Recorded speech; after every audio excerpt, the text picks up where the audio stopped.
जय हिंद साथियों। तो रोजगार विद समय यूट्यूब में सभी को हार्दिक स्वागत है। तो आज हम लोग देखने वाले हैं RWSSC जीडी का सामान्य ज्ञान का जो बुक है इतिहास का, इस बुक का हम लोग जो है सोल्यूशन करने वाले हैं। हर क्लास में हम लोग का जो है 50 क्वेश्चन जो है टारगेट रहेगा, यानी कि जो है इसमें 200 समथिंग क्वेश्चन है, यानी कि हमारा पूरा जो 4 पार्ट में कंप्लीट हो जाएगा। और 50 क्वेश्चन को करने में हम लोग को लगभग जो है 30 मिनट से जो है समय लगेगा, ठीक है। यानी कि 4 पार्ट को हम लोग पूरा 2 घंटे में कंप्लीट कर लेंगे, लेकिन थोड़ा थोड़ा करेंगे तो जीके जो है हम लोग को भी रिवीजन भी मानना पड़ता है, इसलिए हम लोग जो इसके 4 पार्ट में इसको डिवाइड करने वाले हैं। 4 या 3 पार्ट में भी हो सकता है, ठीक है। तो ये आज जो है इसका इतिहास का जो फर्स्ट पार्ट रहने वाली है, जैसे करके हम लोग जो पूरा एसएससी जीडी का सामान्य ज्ञान का जो बुक का सोल्यूशन कर देंगे। और यदि आप लोग हमारे इस बुक का PDF आप लोग को व्हाट्सएप डिस्क्रिप्शन बॉक्स में जो एक नंबर मिलेगा उस पर आप लोग हाई लिख के इसका जो जिस भी भाई को PDF नहीं मिला है उसको PDF आप लोग फ्री में ले सकते हैं, ठीक है। तो फिर क्लास को शुरू करते हैं।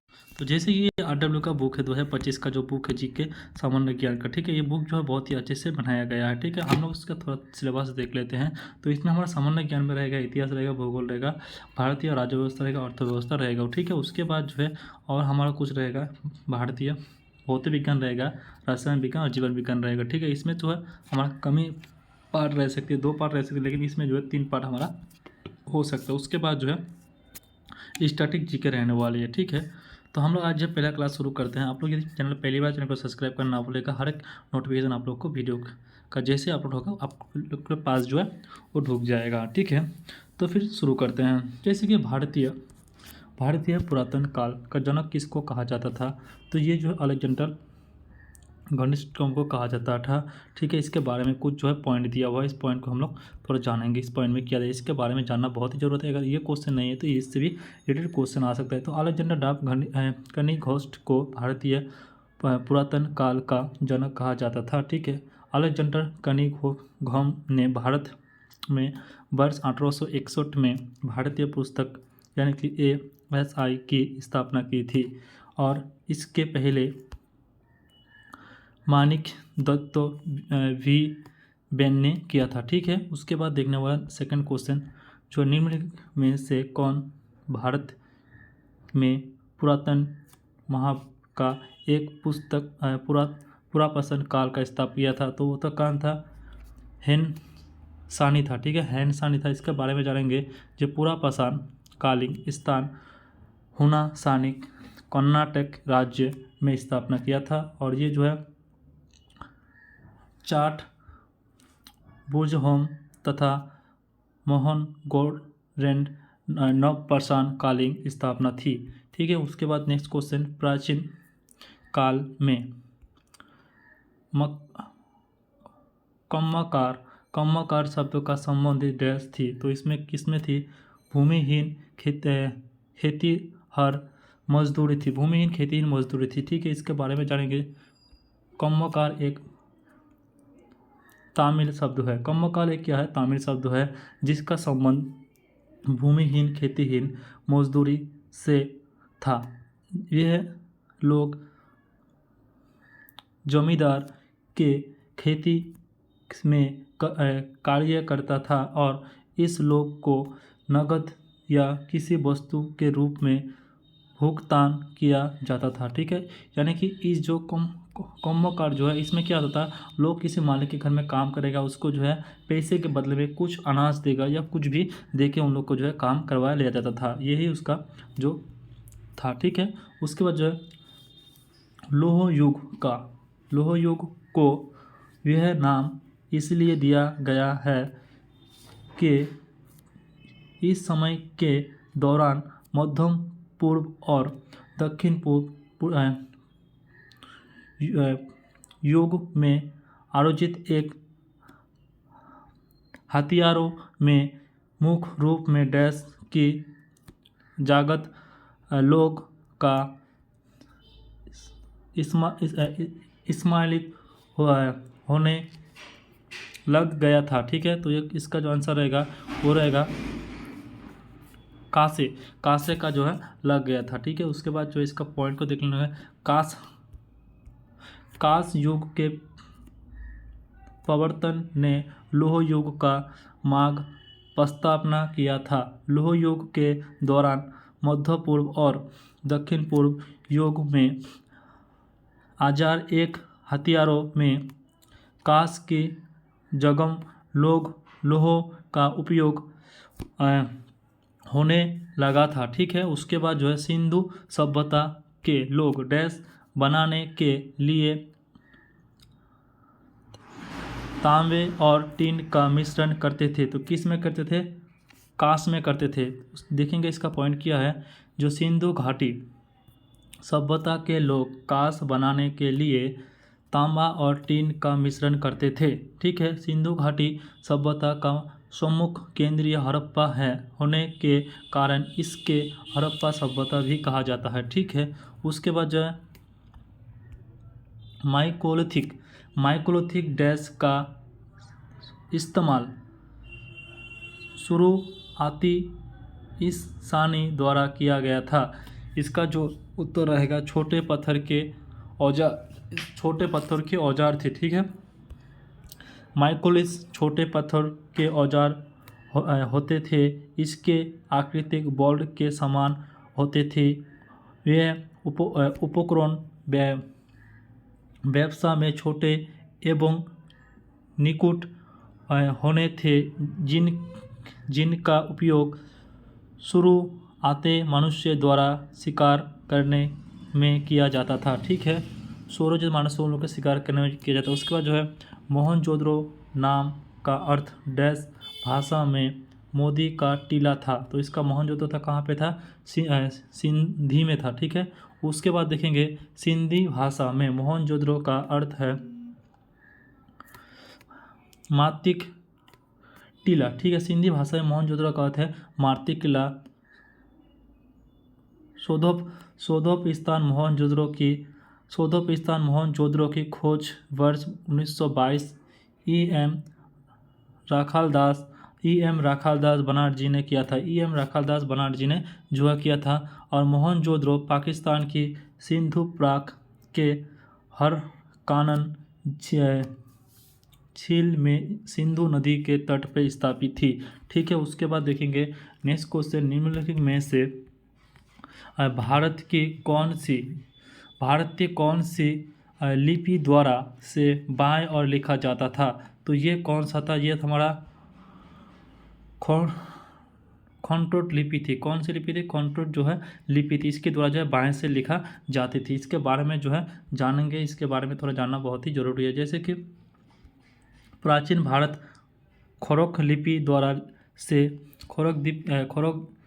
द्वारा से बाएं लिखा जाता था। इस लिपि के पढ़ने का श्रम जेम्स पिंस के जाते हैं। ठीक है, इसका लिखित जेम्स पिंस को दिया जाता है। उसके बाद जो निम्नलिखित में से कौन सा सभ्यता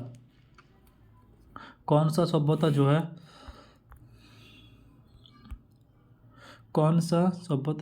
निम्नलिखित में से कौन सा सभ्यता अपने नगर नियोजक के लिए प्रसिद्ध था? तो ये था हमारा सिंधु घाटी सभ्यता था। कौन सा सिंधु घाटी सभ्यता था? तो हड़प्पा या सिंधु घाटी सभ्यता एक नगरीय सभ्यता था।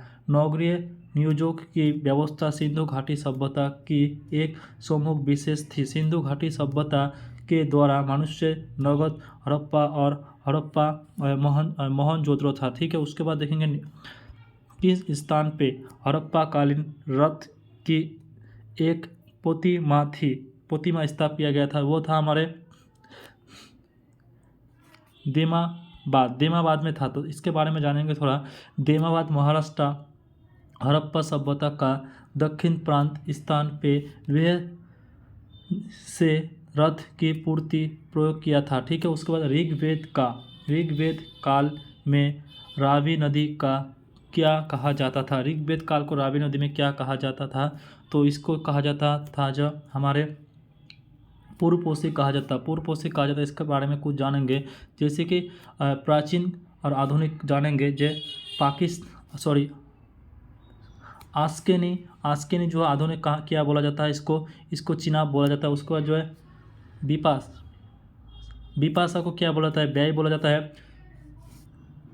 विस्तास को क्या बोला है? झालिम बोला जाता है। उसके बाद जो है नेक्स्ट है सांदानीरा को क्या बोला जाता है? गडर बोला जाता है। गोप्ती को क्या बोला जाता है? गोमंगल बोला जाता है। ठीक है, उसके बाद देखेंगे उपनिषद का केंद्रीय विशेष क्या है? उपनिषद का केंद्रीय विशेष क्या है? इसका जो विशेष है दाहन एवं ज्ञान है। दाहन एवं ज्ञान है। ठीक है, उसके बाद देखेंगे उपनिवेशित दास का आधुनिक पुस्तक है। इनके देवता भी कहा जाता है। उपनिवेश की कुल संख्या कितने हैं? 100 जो है 8 है। 100 कितना है? 108। उपनिवेश की कुल संख्या कितना है? तो 108 है। ठीक है, उसके बाद जो नेक्स्ट क्वेश्चन को देखेंगे, नेक्स्ट क्वेश्चन है 4 वेदों में से किस में बुरी आत्मा और बीमारी से बचने के लिए जादू टोना का तंत्र मंत्र का ग्रंथ है? तो इस ये हमारे अथर्ववेद में, ऑप्शन सी है अथर्ववेद में है। इसका पॉइंट को देखेंगे, इस पॉइंट में क्या बोला है? अथर्ववेद एकमात्र ब्राह्मण ग्रंथ गुप्त है। अथर्ववेद में ब्राह्मण ज्ञान, धर्म, समाजोष्टिक, रोध, निर्वासन, बुरी आत्मा और बीमारी से बचने के लिए जादू टोना और मांत्रिक का आदि वर्णन किया गया है। ठीक है, उसके बाद देखेंगे बौद्ध धर्म में भिक्षु बनने वाली प्रथम महिला है। ठीक है, ये कौन है? ये हमारे महाप्रजापति गौतमी है। ठीक है, महाप्रजापति गौतमी है। तो गौतमी के बारे में थोड़ा बहुत ही जानना जरूरी है। तो गौतमी बुद्ध धर्म का बचपन का नाम था सिद्धार्थ था। गौतमी का जो बचपन का नाम था सिद्धार्थ था। इनके माता इनके जन्म के लिए 7वें दिन ही मृत्यु की ज्ञान थी। सत्य जात इनका लालन पालन इनके मौसी प्रजापति और गौतमी ने किया था। इनका लालन पालन क्या किया था? सत्यजात मौसमी और गौतमी ने जो है प्रजापति ने जो है किया था। ठीक है, जो कि बुद्ध धर्म का शिष्य बनने वाले प्रथम महिला थी। बौद्ध धर्म का प्रथम अगर महिला शिष्य कौन थी तो यही थी। ठीक है, कौन थी? गौतमी थी। उसके बाद देखेंगे बुद्धि चोरी शोध रचना, बुद्धिचारी सात रचना साहिपुत पोकोटकरण के समाचार कौन थे? तो इसका समाचार थे हमारे अवघोष थे। कौन थे? अवघोष थे। तो इसके बारे में थोड़ा जानना बहुत जरूरी है। सम्मुख ग्रंथ देखेंगे और मुख रचनाकार देखेंगे। तो सम्मुख ग्रंथ देखेंगे और मुख जो है रचनाकार देखेंगे। तो इसका जो कौन थे? मिली द्रौपदी थी। इसका जो मुख रचनाकार है नागसेन था। माध्यमिक सूती थी। इसका जो मुख रचनाकार था नागा सुख था। कौन था? नागा सुख था। उसका धर्म कोश इसका जो मुख रचनाकार था बोसु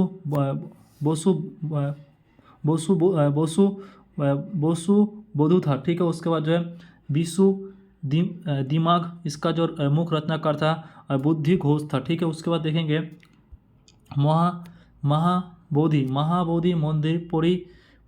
महाबोधि मंदिर परिषद का डैश के जीवन से सीधा संबंध है। किससे संबंध है? तो ये है भगवान विष्णु से संबंधित है। किससे? भगवान विष्णु से जो है संबंधित है। उसके बाद देख लेंगे महाबोधि मंदिर बौद्ध का बिहार में स्थान है। कहाँ पे? ये बिहार में जो इसका स्थान है। ठीक है, इस मंदिर का 2002 में जो है युगकेश के बीएस धौरहार्स स्थापना घोषित किया गया था। ठीक है, उसके बाद देखेंगे उसके बाद जो नेक्स्ट क्वेश्चन है 17 नंबर, किस शासक ने अंतिम समय में जैन धर्म अपना कर जैन धर्म का अनुसरण प्राण त्याग किया था? ये हमारा कौन था? चंद्रगुप्त मौर्य था। चंद्रगुप्त मौर्य ने किया था और प्राण जो त्याग दिया था उस धर्म को ग्रहण करने के बाद जो इसने अपना प्राण त्याग दिया था। ठीक है, उसके बाद नेक्स्ट क्वेश्चन देखेंगे। इसके बारे में थोड़ा चंद्रगुप्त के बारे में जानना बहुत ही जरूरी है क्योंकि इसके लिए क्वेश्चन आता हुआ है। ठीक है, जो चंद्रगुप्त मौर्य थे एक जैन माता नुत था। चंद्रगुप्त मौर्य ने जैन आचरण बौद्धवाद से जैन धर्म की दीक्षा ले थी। ठीक है, उसके बाद चंद्रगुप्त मौर्य ने ऋक्ष वन बनाने के लिए कर्नाटक में उपवास करने अपने प्राण त्याग दिया था। ठीक है, जैन धर्म में इस प्रक्रिया को शोकलाक या सातरा कहा जाता था। ठीक है, सातरा कहा जाता। उसके बाद देखेंगे कौटिल्य किस शासक के प्रधानमंत्री थे? तो कौटिल्य थे चंद्रगुप्त मौर्य के प्रधानमंत्री थे। चंद्रगुप्त मौर्य के प्रधानमंत्री थे। चंद्रगुप्त के बारे में फिर यहाँ पे पॉइंट दिया हुआ है कि चंद्रगुप्त मौर्य वंश के प्रथम राजा और संस्थापक था तथा कौटिल्य चंद्रकार इसकी प्रधानमंत्री थी। कौटिल्य चंद्रकार इसकी जो है प्रधानमंत्री थी। उसके बाद देखेंगे अशोक ने निम्नलिखित में से अभिलेखन में से किस में दक्षिण भारत राज्य का उल्लेखन हुआ था? तो ये कौन सा हुआ था? ये द्वितीय मुख सोलखन में हुआ था। उसके बाद इसका पॉइंट जानेंगे, अशोक के थोड़ा जानेंगे। अशोक के अभिलेखन की 3 भाग में बांटा गया था। एक है गुहा लेखन, एक उसके बाद सौद्भव लेखन, उसका श्योला लेखन, गुहा लेखन, सौद्भव लेखन, श्योला लेखन था। ठीक है, उसके बाद इसमें जानेंगे अशोक के द्वितीय मुख शिलोखन में दक्षिण भारत के राज्य सतीजपुर, केरलपुर, चोला और पाराय के उल्लेखन है। इसके अतिरिक्त इस शिलोखन में मनुष्य एवं मनुष्य की चित्रकार तथा लोक कल्याणकारी का किया गया था उल्लेखन है। ठीक है, उसके बाद देखेंगे निम्नलिखित में से कहाँ गया क्वेश्चन? निम्नलिखित में से सबसे प्रतिशुद्ध शाक शासन था जिसमें कठिनाइयों में शुद्ध शासन झिली का जिनादार कहा जाता था। तो ये था हमारे रूस दामन प्रथा में कहा गया था। तो रूस दामन प्रथा के बारे में थोड़ा जानना बहुत ही जरूरी है। शोक ने सर्वाधिक प्रतिशुद्ध राजा रूस दामन प्रथा के विशेष में जूनागढ़ अभिलेखन से जानकारी मिला था और सूतलेख झिली का निर्माण मोक्ष काल में हुआ था। ठीक है, उसके बाद रूस दामन प्रथम गुजरात के कन्या या बाट में स्थान, इसलिए इसको झिली का जानीदार कहा जाता था। ठीक है, उसके बाद देखेंगे दिल्ली के पोतीशुद्ध लौह स्तंभ का निर्माण किस वर्ष में शासक ने करवाया था? तो ये कौन करवाया था? ये था गुप्त ने करवाया था। ऑप्शन ए इसका राइट आंसर रहने वाली है। उसके बाद गुप्त के बारे में थोड़ा जानना बहुत ही जरूरी है। गुप्त कौन था, क्या करता था? ठीक है, तो गुप्त वंश के महाशासक चंद्रगुप्त द्वितीय महारोखन दिल्ली में स्थापना लौह सभ्यता का निर्माण करवाया था। ठीक है, उसके बाद देखेंगे निम्नलिखित में से किस विश्वविद्यालय स्थापना पाल का शासक ने कहा था? तो ये हमारा बिक महालेसन था। ठीक है, बिकमो साल के बारे में थोड़ा जानेंगे। बिकमो साल जो है विश्वविद्यालय का स्थापना पाल वर्ष में शासक पाल धर्म ने किया था। वह विश्वविद्यालय बिहार के कहाँ पे? भागलपुर में। बिहार कहाँ का? भागलपुर का स्थान पे किया गया था। ठीक है, बिहार में भागलपुर में स्थापना किया था। उसके बाद प्राचीन हड़प्पा सभ्यता किस नदी के वर्तमान में सूखी माघ के तट पे बसाया गया था? तो ये हड़प्पा सभ्यता किस नदी के वर्तमान में बैठाया गया था? ये हमारा कौन था? रावी नदी में जो है बैठाया गया था। ठीक है, उसके बाद देखेंगे कुछ यहाँ पे पॉइंट दिया हुआ है, इसके बारे में जानेंगे। जो है अंतरीय सम्मुख शोधोप स्थान एवं इनके सम्मुख नदी का नाम देखिए। जैसे मोहनजोदड़ो सिंधु नदी में है। ठीक है, उसके बाद जो है आलमगिरी रूपुर, ये कहाँ पे? हिडन में है। काली बंगाल कहाँ पे? घगर में है। लोथो कहाँ पे? भगवान में है। चंद्रगुप्त कहाँ पे? सिंधु पे है। रोपण कहाँ पे? सतलज में है। उसके बाद जो है नेक्स्ट कौन है? सूतकार गोड़ कहाँ पे है? दारक में है। ठीक है, उसके बाद देखेंगे नेक्स्ट जो क्वेश्चन है इसको देखेंगे। पुरापाषाण काल का विस्तार 2 मिलियन वर्ष पूर्व से करने लगभग 12,000 वर्ष पूर्व तक जो है समय तक इसके लंबी अवधि किया गया था। आरवी मध्यम और उच्चर पुनर्वासन काल में विभाजित किया गया था। इस ये किया गया था है समय के यह लंबे अवधि मानव इतिहास डैश का उपयोग किया था। यह कब तक किया गया था? ये तो 99 पे जो है किया गया था। कहाँ पे? 99 पे आप लोग याद रखिएगा, ठीक है। 99 पे जो इसको किया गया था, ठीक है। उसके बाद देखेंगे इसके बारे में कुछ पॉइंट है, जैसे इतिहासकारी ने भारतीय पुनर्वासन काल का प्राकृतिक 3 भागों में किया गया था। पुनर्वासन काल, मध्यपाषाण काल, नवपाषाण काल। कितने का? पुनर्वासन, मध्यपाषाण, नवपाषाण में किया गया था, ठीक है। तो इसके बारे में बहुत ही जानना जरूरी है, ठीक है। उसके बाद देखेंगे हड़प्पा सिक्के ताबा भवन वर्तमान समय डैश के प्राप्त है। यह राजस्थान में। कहाँ पे? राजस्थान में। इसके बारे में कुछ पॉइंट नहीं दिया हुआ है। तो लोह युग का सबसे आम उपकरण डैश थी, जिसके उपयोग पीढ़ी को काटने, लकड़ी काटने और एक हस्तिया के रूप में किया गया था। तो ये कहाँ किया था? ये किया गया था हमारे कुल्हाड़ी से किया गया था। किससे किया गया था?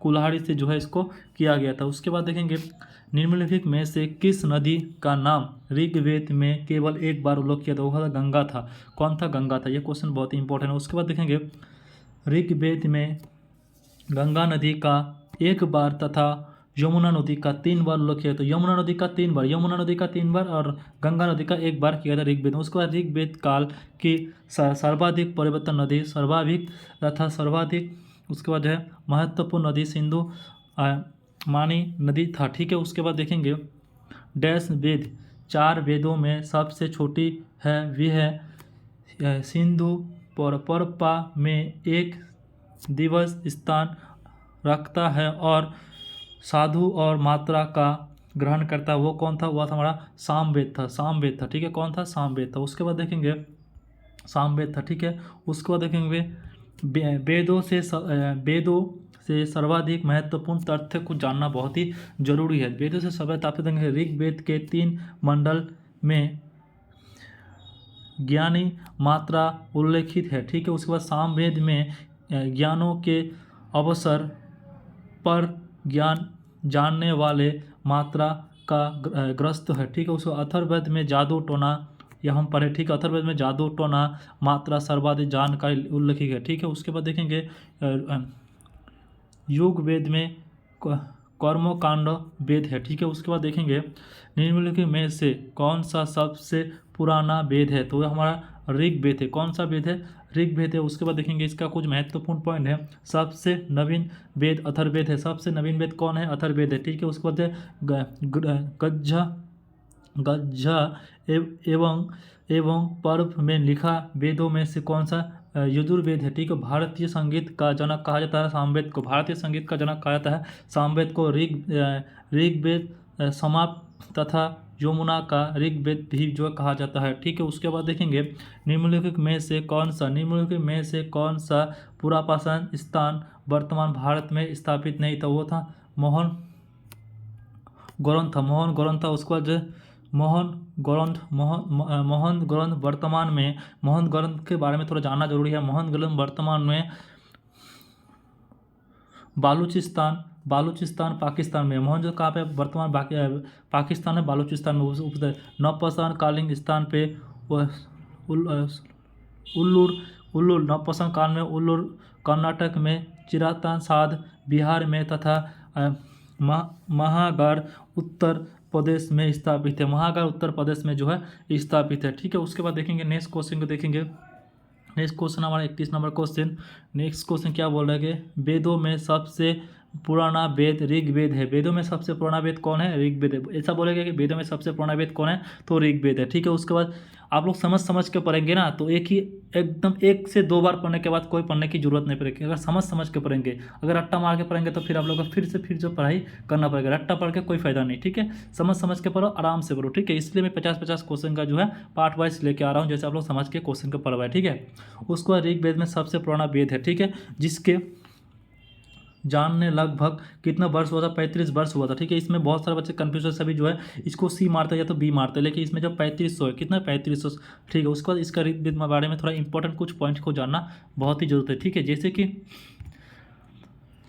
ऋग्वेद के अंतर्गत 10 मंडल, कितना मंडल? 10 मंडल है, 1028 सूक्त है, 1028 सूक्त है, 10 मंडल 1028 सूक्त है, तथा मेरे साथ आप लोग भी बोले 10 मंडल 10 मंडल 10 मंडल 10 मंडल 1028 सूक्त 1028 सूक्त है, तथा लगभग 10,580 ऋचा है, 10,580 क्या है? ऋचा है, ठीक है। उसके बाद ऋग्वेद बनने वाले ऋग्वेद का जो है कहा ऋतुवेद कहा जाता है। उसके बाद ऋग्वेद को 2 ब्राह्म ग्रंथ है, ऋग्वेद 2 ब्राह्म ग्रंथ है, ठीक है। उसके बाद देखेंगे डैश शहर कुछ कच्चे के रण में खरीदा तेल, जिससे बेट भी कहा जाता है, पर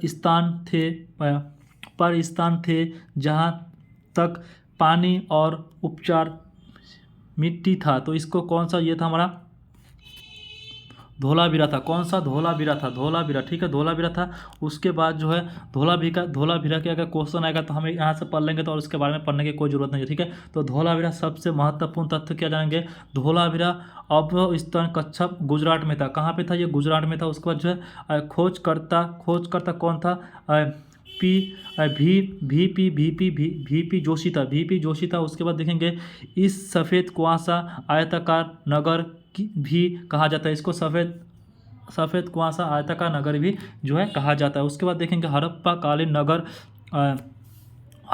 नगर हस्तक भाग में जो है विभाजित किया गया था, ठीक है। उसके बाद जो है धोलावीरा से जल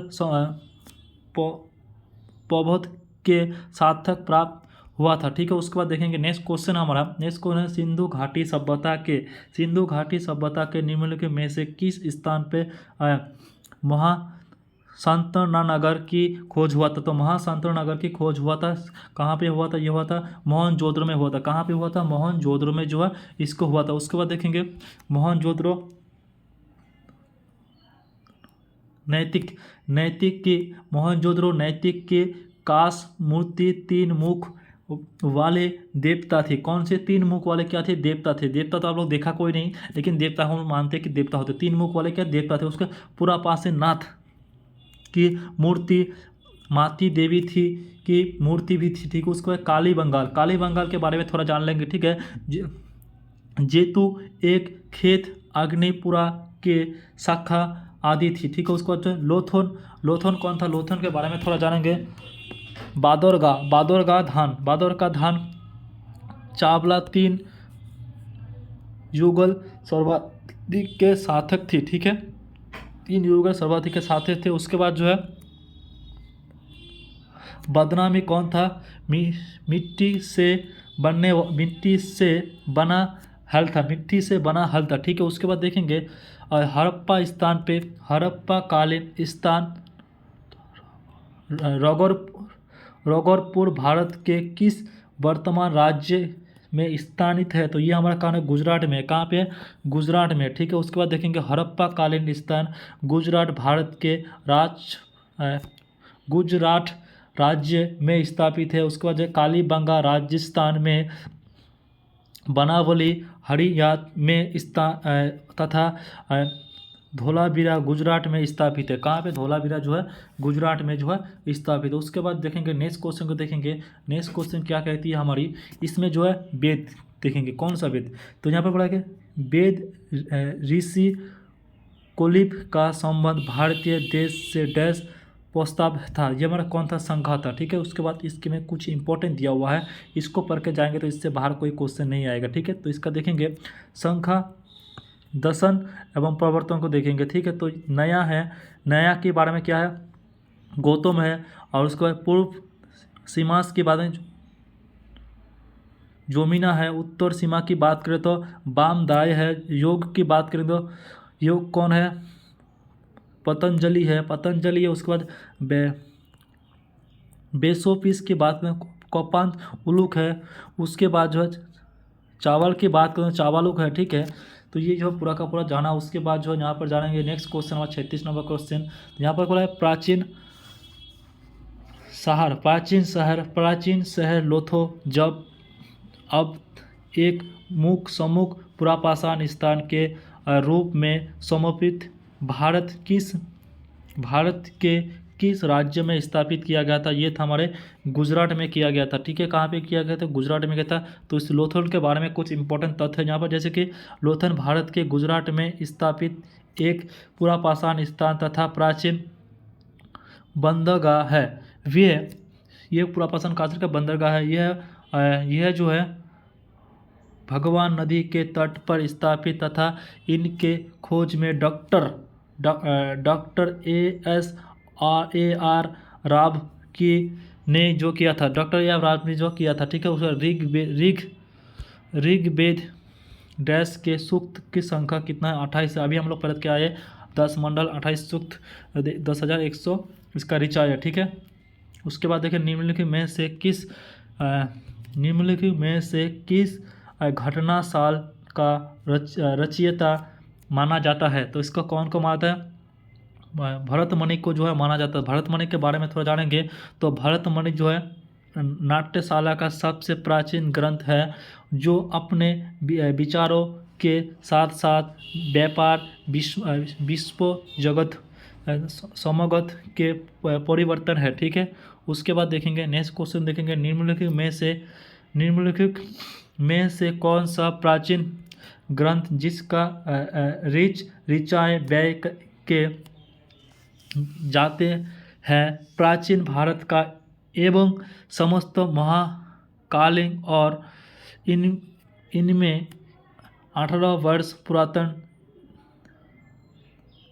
1 लाख छंद है। 1 लाख जो है छंद है। तो ये कौन है? ये हमारा महाभारत है। कौन है? ये हमारा महाभारत है। ठीक है, उसके बाद जो है नेक्स्ट को देखने वाले हैं, नेक्स्ट के बारे में बात करेंगे।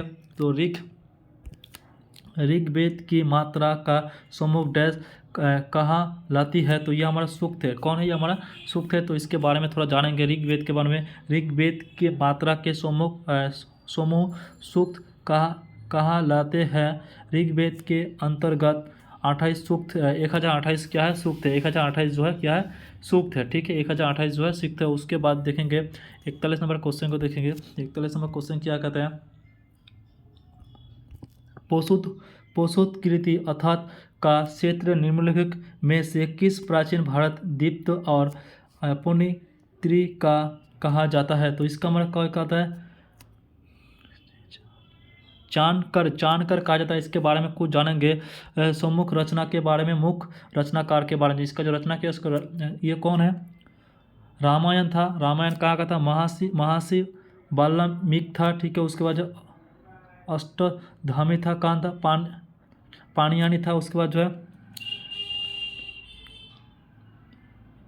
मालविका मित्र कहाँ का था? ये कालिदास था। मालविका मित्र कालिदास था। ठीक है, उसके बाद देखेंगे एक सूक्त नाटक अभियान शाकुंतल निम्नलिखित में से शास्त्रिक द्वारा लिखा गया था। यह हमारा कालिदास ने लिखा था। ठीक है, कालिदास के बारे में थोड़ा जानने की जरूरत है, लेकिन इसके बारे में नहीं दिया। यहाँ पे कुछ और ही लिखा हुआ है। यहाँ पे क्या है? प्रमुख रचनाकार देखेंगे और इसका लेखक देखेंगे। जैसे मादा रक्षक कौन था? विशा खदन था। उसके बाद जो है देखेंगे देवी चंद्रगुप्त कौन था? ये भी था, विशा खद था। उसके बाद ऋतु शासक कौन था? कालिदास था। उसके बाद जो है कामा सौरभा कौन था? कालिदास था। मेघ दूत कौन था? कालिदास था। ठीक है, उसके बाद जो है रघुवंश कौन था? कालिदास था। उसके बाद जो है विवेक मोहवेशिक कौन था? कालिदास था। ठीक है, उसके बाद यहाँ पे कुछ इंपॉर्टेंट नोट दिया हुआ है, इसको भी देख लेते हैं। इसमें क्या दिया है? अवघोष बुद्धि चक्र के लेखक है। उसके बाद जो है कहली राजतरंगिणी लेखक है। कहली जो है राजतरंगिणी का जो है लेखक है। उसके बाद जो है कौटिल्य ने निम्नलिखित में से कौन सी पुस्तक लिखी थी? इसने कौन सा लिखा था? अस्त्र शास्त्र लिखा था। अस्त्र शास्त्र के बारे में थोड़ा जानेंगे, फिर इसके बारे में क्या जाना हुआ है इंपॉर्टेंट है। अस्त्र शास्त्र की रचना चंद्रगुप्त ने किया था। कौन ने किया था? इसका रचना चंद्रगुप्त ने किया था। चंद्रगुप्त मौर्य ने किया था। उसके बाद प्रधानमंत्री था। कौन था इसका प्रधानमंत्री? कौटिल्य था। और इसके चंद्रगुप्त मौर्य ने शासक व्यवस्था पर प्रचुर प्रकाश डाला गया था। ठीक है, उसके बाद जो है नेक्स्ट क्वेश्चन को देखेंगे। नेक्स्ट क्वेश्चन क्या कहती है हमारी? नेक्स्ट क्वेश्चन कहती है, यही कहते हैं कि बाहर मिहिर, बाहर मिहर रचना, बाहर मिहर की रचना प्रस्तुतकार डैश पोलेखन सिद्धता संबंधित था। ये हमारा कितना था? 5 था। कितना था? हमारा 5 था। उसका जब बाहर मिस्त्रीट की अंत रचनाकार लघु तंजरा, उसके बाद जो है बोस्तोली बुद्ध जानकार, ये कौन था? ठीक है। उसके बाद देखेंगे नेक्स्ट क्वेश्चन, हम 45 नंबर क्वेश्चन को देखेंगे। सिकंदर ने किस वंश भारत में आक्रमण किया था? तो सिकंदर ने किस वंश में किया था? 326 ईसा पूर्व में किया था। 326 ईसा पूर्व में जो है किया था। 326 ईसा पूर्व में जो किया था, इसके बारे में जानेंगे। सिकंदर से संबंधित महत्वपूर्ण कुछ तथ्य है, इसको हम लोग जानना बहुत ही इंपॉर्टेंट है। जैसे कि यमुना शासक सिकंदर का भारत पर आक्रमण 326 ईसा पूर्व में हुआ था। 326 ईसा पूर्व में हुआ था। सिकंदर के पिता का नाम था फिलिप द्वितीय था। ठीक है। उसका सिकंदर के गुरु अशुत थे। ठीक है। उसका सिकंदर के भारत पे आक्रमण के समय मगध समाज उत्तर भारत पर नद शासक का था। ठीक है। नग शासक जो था। ठीक है। उसके बाद जो है नेक्स्ट को देखने वाले हैं, शासक था। ठीक है। उसके बाद जो है सिकंदर थी। उसके बाद सिकंदर की मुख 326 ईसा पूर्व में 326 ईसा पूर्व में बेबीलोन नामक स्थान पे हुआ था। कहाँ पे? बेबीलोन नामक एक स्थान था, वहाँ पर जो इसका हुआ था। ठीक है। उसके बाद देखेंगे होयोग वंश के उस शासक का नाम ब्रंश जो अजाहुत का सुत था और जिसके पाटलिपुत्र की नब रेखी थी। ये कमार कौन थे? वो उजाजित थी। कौन थी? उजाजित थी। तो उसके बारे में थोड़ा जानेंगे। होयोग वंश का स्थापना बिबिसा था। अयोग सुत के पुत्र उदासी ने गाया था। सोना नदी के माघ तट पर पाटलिक कुसुमोपरा नामक नगर की स्थापना था। ठीक है। उसके बाद जो है देखेंगे नेक्स्ट क्वेश्चन हमारा है, राजगुरु को वंश तक मगध की राजधानी रहा। बाद में राजधानी को डैश स्थापना किया गया था। कहाँ पे किया गया था? पाटलिपुत्र में जो है इसको किया गया था। उसके बाद इसके बारे में जब मगध के बारे में, मगध प्राचीन भारत के 16 महान जनपद में से एक था। इसकी मूल स्थापना मूलतः दक्षिण बिहार के क्षेत्र में थी। पारप में इसके राजधानी गिरिज गुजरात थी। तदंततः पाटलिपुत्र वन में था। ठीक है। उसके बाद जानेंगे निम्नलिखित में से कौन वज्जित महाजनपद की राजधानी थी? तो कहाँ पे थे निम्नलिखित में से कहाँ वज्जित वंश की राजधानी था? तो ये कहाँ पे था, इसके बारे में देखेंगे। तो ये हमारा था कहाँ पे था? बैसाल में था। कहाँ? बैसाल में था। उसके बाद देखेंगे और कुछ राजधानी, इसके बारे में भी हम लोग जानने वाले, ये बहुत ही महत्वपूर्ण है। सूरसेन का राजधानी कहाँ था? मथुरा में था। कहाँ पे था? मथुरा में था। उसके बाद बस्त का राजधानी कहाँ था? कोसावीर में था। उसका कुरु का कहाँ था? इंद्रपुस्तन में था। उसके बाद जो है कौशल का राजधानी कहाँ था? छेबो बोस्ती आयोक्स में था। उसके बाद मगध का राजधानी कहाँ था? गिरिबोज राजगुरु में था। ठीक है। उसके बाद जो है मस्तो की राजधानी कहाँ था? विराटनगर में था। ठीक है। उसके बाद जो निम्नलिखित नेक्स्ट क्वेश्चन 49 है, निम्नलिखित में से कौन सा 16 महाजनपद में से एक नहीं है? तो हमारा कामरूप नहीं है। कामरूप के बारे में जानेंगे, मोहनजोदड़ो के बारे में जानेंगे। तो महाजनपद में कुल संख्या 16 थी। कितना थी? 16 थी। और इनका महाजनपद को उल्लेखित बौद्ध ग्रंथ भी अगुणी जिसका तथा जैन ग्रंथ महाभुवनेश्वर भी वर्णित किया गया था। मोहनजोदड़ो और मागध काली वर्णित ज्वलित कौशल अवनित मूलक पाचाल ये दो सुख थी, मस्तक मोक्लोबेज सुक्त अवलोस गंधा था। ठीक है, उसके बाद देखेंगे नेक्स्ट, ये हमारा लास्ट एवं अंतिम क्वेश्चन है। ठीक है, तो इसका जो देखने वाला है मध्य भारत सॉरी बौद्ध महावीर जैन धर्म के अंतिम और डैश अतिथि कर थी। तो कब थी ये? 24वीं थी। इसके बारे में थोड़ा जानेंगे। ठीक है, तो इसके बारे में जानेंगे। जैन धर्म के प्रथम अतिथि कर थे ऋक दूस में थे। उसके बाद जैन धर्म के 22 तीर्थकर थे जो अरिस्टो नेमिक थी। जैन धर्म के 23वें तीर्थकर थे हमारे पावरनाथ थी। ठीक है, उसके बाद जो है हम लोग देखने वाले हैं ये question 51 number question, Gautam Buddha ने बौद्ध धर्म के लिए अपनाने राजतंत्र खेत कर क्या फसल किया और बिहार में बौद्ध धर्म में डैश का पोर के नीचे कोई दीना तक धाया किया गया था। ये क्वेश्चन आप लोग को मैं होमवर्क में दे रहा हूँ, इसका आप लोग कमेंट बॉक्स में आंसर देंगे। ठीक है, जो नहीं जानते वो देख कर भी इसका आंसर देंगे। ठीक है, तो इसका जो है आप लोग को क्लास कैसा लगा कमेंट कर जरूर बताना। इसका सेकंड पार्ट भी जल्दी आने वाली है। ठीक है, और बात करें जो इसका पीडीएफ कहाँ मिलेगा, तो इसका पीडीएफ हमारे व्हाट्सएप ग्रुप का लिंक आप लोग को इस वीडियो डिस्क्रिप्शन में बॉक्स में मिल जाएगा। वहाँ पर एक नंबर मिल जाएगा और इस वीडियो के अबाउट सेक्शन पे जो है यहाँ पर आप लोग अबाउट देख पा रहे हैं हमारे चैनल का व्यूज़ वगैरह, वहाँ पे भी आप लोग को इसका लिंक मिल जाएगा। वहाँ से जाकर आप लोग जो है चैनल को सब्सक्राइब कर ले, क्योंकि ये बहुत ही नए चैनल है, छोटे चैनल है, क्योंकि आप लोग के चैनल को बनाया गया है। तो आप लोग की सपोर्ट और एक कमेंट जो है मुझे बहुत ही मोटिवेट बनाएगा नेक्स्ट पार्ट को लाने के लिए। तो फिर मिलते हैं अगले वीडियो में। जय हिंद, भारत माता की जय।